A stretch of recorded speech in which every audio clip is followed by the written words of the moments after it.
আসসালামু আলাইকুম। JS home কিচেনে সবাইকে জানাই স্বাগতম। আর আজকে আমি আপনাদের সাথে শেয়ার করব আলুর চপের রেসিপি। আলুর চপ তৈরি করার জন্য এখানে আমি 4টা মাঝারি সাইজের আলু সিদ্ধ করে এভাবে ম্যাশ করে নিয়েছি। এখন আমি দিয়ে দিচ্ছি 2টা পেঁয়াজ কুচি, আর পেঁয়াজ কুচিগুলোকে আমি হালকা তেল দিয়ে সফট করে ভেজে নিয়েছি। দিয়ে দিচ্ছি 3টা শুকনা মরিচ, দিচ্ছি স্বাদমতো লবণ। এখন আমি ভালো করে মিশিয়ে নিচ্ছি।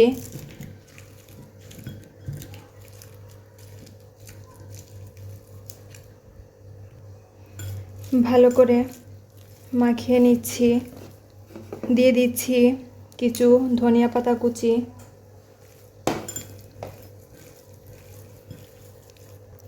সবগুলো উপকরণ আমি খুব ভালো করে মাখিয়ে নিয়েছি। এখন আমি আলুগুলোকে এভাবে হাত দিয়ে একটা শেপ করে নিব।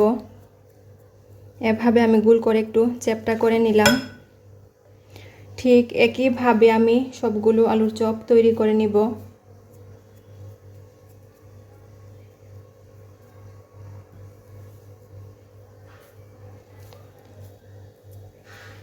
আপনারা আপনাদের পছন্দ মতো শেপ দিয়ে নেবেন।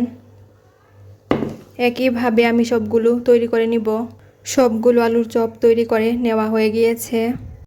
চুলায় একটা কড়াই বসিয়ে দিয়েছি আর দিয়েছি পরিমাণ মতো তেল। তেলটা গরম হয়ে গেলে আলুর চপ আমি বেসনের গোলাটাতে ভালো করে লাগিয়ে নিচ্ছি আর তারপর তেলে দিয়ে দিচ্ছি। তবে আমি সবগুলো দিয়ে দিব। একটা পাশ হালকা ব্রাউন কালার হয়ে গেলে আমি আরেকটা পাশ উল্টে দিব।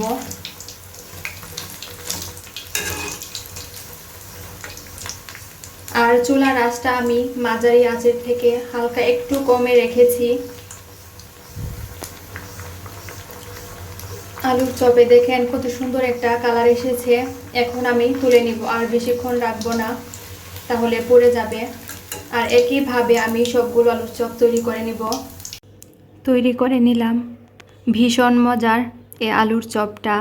আপনারা আশা করি বাসায় অবশ্যই এভাবে ট্রাই করবেন। আর আজকের এই ভিডিওটি যদি ভালো লাগে তাহলে অবশ্যই আমার ইউটিউব চ্যানেলে সাবস্ক্রাইব করবেন এবং পাশে থাকা বেল আইকনটি বাজিয়ে দিবেন। তাহলে যখনই আমি নতুন ভিডিও আপলোড করব সাথেই সাথেই তার নোটিফিকেশনটি আপনারা পেয়ে যাবেন।